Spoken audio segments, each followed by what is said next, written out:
Hello dear students, this is Ashish sir before you and I welcome you on this Supernova digital class. Friends, in this video I am going to tell you a story that name is The Black Aeroplane. हाँ दोस्तों, class 10th की हमारी एक book है जिसका नाम है first flight, उससे ये स्टोरी ली गई है and I am going to tell you this story. So friends, let's start without any delay. दोस्तों, इस स्टोरी के बारे में बात की जाए तो एक एरोप्लेन होता है जिसका नाम होता है डकोटा. डकोटा एरोप्लेन इस तरीके के दिखते हैं और एक पायलट होता है जो कि अपना पेरिस टू इंग्लैंड जा रहा होता है. कहाँ? कैपिटल किसकी है? फ्रांस की कैपिटल क्या है? पेरिस. तो पेरिस से वो इंग्लैंड जा रहा है. बहुत टाइम हो गया है पेरिस में, उसने बहुत एक लॉन्ग टाइम स्पेंड किया है. अब वो अपने घर जा रहा है, इंग्लैंड का रहने वाला है ये अपना पायलट. अब वहां पर जाते समय जो इसकी यात्रा होता है, जर्नी स्टार्ट करने से पहले ये बहुत सारी चीजें इमेजिनेशन कर रहा होता है कि मैं अपने घर पे पहुंचकर अपनी फैमिली के साथ नाइट डिनर करूंगा, रात का भोजन करूंगा, स्पेंड करूंगा अपने फैमिली के साथ टाइम, बच्चों के साथ खेलूंगा. और बहुत टाइम हो गया है मैंने अपने घर पे गया ही नहीं. तो यही स्टोरी में यहाँ से स्टार्टिंग होती है इस स्टोरी की देखी जाए तो. और इनके ऑथर के बारे में बात करें, इस स्टोरी के ऑथर के बारे में बात की जाए तो फ्रेडरिक फोर्सेट इनके राइटर हैं इस स्टोरी के. अगर इनकी बात की जाए इनके जन्म की, तो बॉर्न 25 अगस्त 1938, एज 86 ईयर्स. 86 ईयर तक इन्होंने अपना लाइफ टाइम जिया. और यूनाइटेड किंगडम से थे ये अपने, इट मींस इंग्लैंड के रहने वाले थे. एक बहुत ही जाना एक फेमस इंग्लिश नॉवलिस्ट हैं एंड जर्नलिस्ट हैं. साथ में ही कई सारी उन्होंने अपनी रचनाएं और कहानियां, स्टोरीज लिखी हैं और अपने समय के बहुत ही जाने माने एक ऑथर रहे हैं. So let's read about this story. देखिए दोस्तों, हमारा पायलट होता है जो कि कहाँ? पेरिस टू इंग्लैंड जा रहा है. कहाँ? Paris to England. चलिए थोड़ा ना पढ़ते हैं. The story revolves around the narrator, a pilot. कौन? A pilot flying from Paris to England his Dakota aeroplane. अपने डकोटा एरोप्लेन से जा रहा होता है. The weather is clear. Weather एकदम क्रिस्टल क्लियर था, साफ सुथरा एकदम. स्काई पूरा एकदम ब्लू ब्लू दिख रहा था एकदम. इवनिंग के टाइम बस जस्ट नून था और इवनिंग हो रही थी और वो अपना जस्ट स्टार्ट करता है अपना aeroplane and he feels confident. उसे पूर्णतः विश्वास था कि वह अपने घर पर पहुंच जाएगा इंग्लैंड में अपने, और अपनी फैमिली के साथ बेहतरीन डिनर करेगा. बहुत टाइम से उसने अपनी फैमिली से बातचीत नहीं की है, तो वो सब इमेजिनेशन कर रहा होता है. तो क्या होता है? However as he crosses the English channel, जैसे ही वो इंग्लिश चैनल क्रॉस करता है, he encounters a severe storm. उसे एक भयंकर बादलों या कहें तूफान का सामना करना पड़ता है. His plane gets caught in thick clouds. उसका जो प्लेन होता है वो बड़े ही थिक क्लाउड्स में फंसने लगता है या कहें फंस जाता है. And he losses his senses of direction. और वो अपनी दिशा को भूल जाता है कि उसे किस दिशा की तरफ जाना है. उसके सभी इक्विपमेंट्स ऑफ हो जाते हैं, टर्न डाउन हो जाते हैं, वर्क नहीं करना शुरू करते हैं सही तरीके से कहा जाए तो. देखो दोस्तों, मैं आपको बता दूं कि जो इसने यात्रा की थी कहां से, मैप के थ्रू समझते हैं. फ्रांस, पेरिस से इसने स्टार्ट की है अपनी, और ये है बेसिकली इंग्लिश चैनल. हाँ दोस्तों, ये जो सी है बीच में, ये अपना यूनाइटेड किंगडम है. यहां से वो अपनी एरोप्लेन से स्टार्ट करता है जर्नी. लेकिन अचानक से ही उसे बहुत ही बड़े बड़े बादल दिखाई देने लगते हैं. एकदम डार्क क्लाउड आ जाते हैं, मौसम अचानक से चेंज हो जाता है. He didn't think about it कि ऐसा भी हो सकता है, लेकिन ऐसा होता है और बड़ा ही वो कंफ्यूज हो जाता है.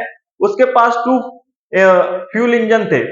हमको पता है कि भाई एक एरोप्लेन में 2 फ्यूल इंजन होते हैं, किसी किसी में 3 और 4 भी होते हैं इमरजेंसी के लिए, लेकिन इसमें 2 फ्यूल इंजन थे.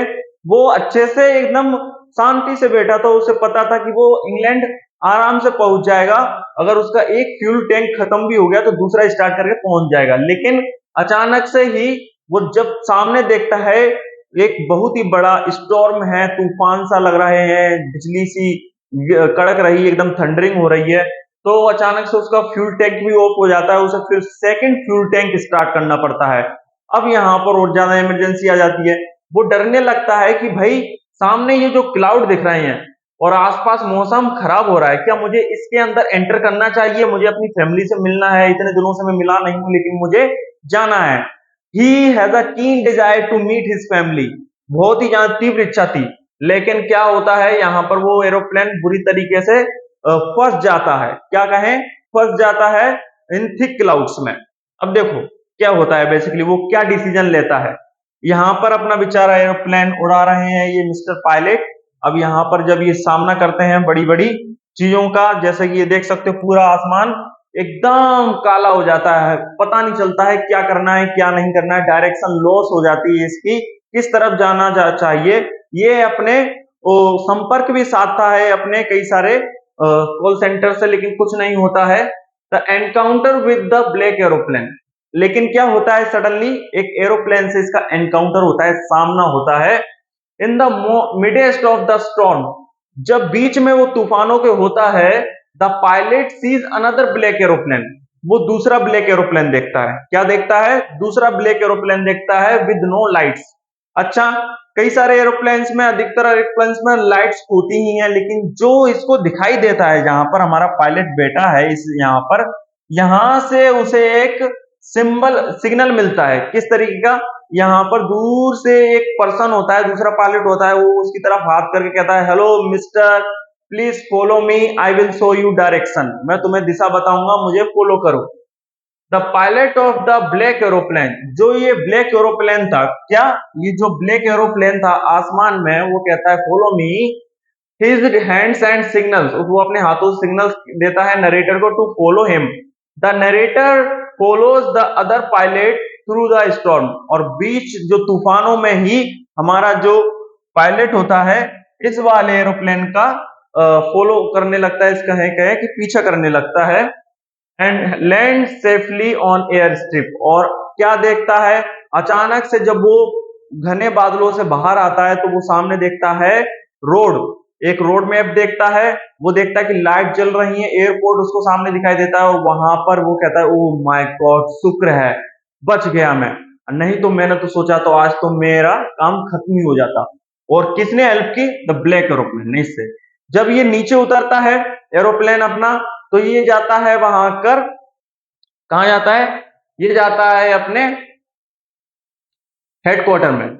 आफ्टर लैंडिंग, लैंडिंग करने के बाद the narrator asks about the other pilot at the control centre. Control centre में जाकर पूछता है, हेलो मैम, गुड इवनिंग, क्या आप मुझे बता सकते हो कि जो स्टोर में सेकंड एरोप्लेन था, ब्लैक एरोप्लेन, क्या आपने वो देखा, वो कहाँ चला गया है? ये बड़ी ही कंफ्यूज हो जाती है। कौन? जो कॉल यहाँ पर बैठे होते हैं, यहाँ पर जो लेडी, वो बड़ी ही कंफ्यूज हो जाती है कि आखिर ये बात कर क्या रहा है, कि कोई दूसरा एरोप्लेन था, लेकिन रडार पर तो कोई सेकंड एरोप्लेन दिखा ही नहीं। वो हंसती है, थोड़ा मुस्कुराती है और कहती है, क्या बात कर रहे हो सर आप, कोई दूसरा एरोप्लेन रडार पर था ही नहीं। But is told that no other plane was in the sky and no one saw it on the radar. Radar पर दूसरा दिखाई नहीं। The narrator is left to wonder if the black aeroplane was a figment of his imagination or a supernatural intervention। तो क्या होता है यहाँ पर बताया जाता है कि भाई बहुत ही ज्यादा कंफ्यूज हो जाता है ऑथर, जो अपना ये होता है कि भाई नहीं ये था, वो कहां पर चला गया, फिर मैंने तो उसे देखा था, उसको फॉलो किया था मैंने, लेकिन पता नहीं है कहां चला गया, अचानक से गायब हो गया। तो यहाँ पर जो कंट्रोल सेंटर वाली मैम कहती है, sorry sir, we don't know about what are you talking about, हमें नहीं पता कि आप किस बारे में बातचीत कर रहे हैं, सॉरी फॉर दैट, पर आप यहाँ सुरक्षित हैं, और हमें तो लग रहा था कि भाई आप उस स्टॉर्म में फंसी गए थे पूरी तरीके से और आप निकल नहीं पाते, और आप यहाँ सुरक्षित पहुंच चुके हैं, तो इस बात की हमें बहुत खुशी है, अब आप रेस्ट कीजिए। यहाँ पर ये स्टोरी एंड हो जाती है। फ्रेंड्स, इस स्टोरी में यही बताया गया है यहां तक। चलिए देखते हैं मोरल क्या है इस स्टोरी का, ऑथर वास्तव में बताना क्या चाह रहे हैं। That we should not lose hope in life, even in the worst possible scenarios we should be able to see light at the end of the tunnel। हमें कभी भी अपनी लाइफ में हार नहीं माननी चाहिए, भी कहें हमें अपनी आशा नहीं खोनी चाहिए इन लॉफ, चाहे कितनी भी डिफिकल्ट सिचुएशन हो। If we take risk and face challenges with greed, अगर हम रिस्क लेते हैं और उनका सामना करते हैं साहस के साथ, डिटर्मिनेशन, एकाग्रचित्ता के साथ, perseverance, we can face any storm and get rewarded with a rainbow. हमें बहुत ही अच्छा एक गिफ्ट, एक तोहफा, एक फल मिलता है अगर हम उस स्टॉर्म में या कहें एक रिस्क लेते हैं, जितना बड़ा रिस्क उतनी बड़ा जीत कह सकते हैं हम। तो यही यहाँ पर स्टोरी में हमें ऑथर समझाना चाह रहे हैं कि भाई किस तरीके से उसका कीन डिजायर था कि वो वहां पर लंदन में जाकर अपना या कहीं इंग्लैंड में जाकर लंच करता, डिनर करता, लेकिन उसने सही कदम उठाया और उस स्टॉर्म के अंदर नहीं गया और वापस रिटर्न हो गया। यही होता है दोस्तों, डिफिकल्ट सिचुएशन में हमें अपनी होप, अपनी आशा को लॉस नहीं करना चाहिए, खोना नहीं चाहिए, और हम सेफ हैं, सुरक्षित हैं, और हम ये कर सकते हैं, संभाल सकते हैं अपने आप को वर्स्ट सिचुएशन में भी, खराब से खराब परिस्थितियों में भी। यही हमारे अंदर एक गुण होना चाहिए, साहस होना चाहिए, विश्वास होना चाहिए। Thank you so much for watching this video friends. We will meet in next video. Thank you so much.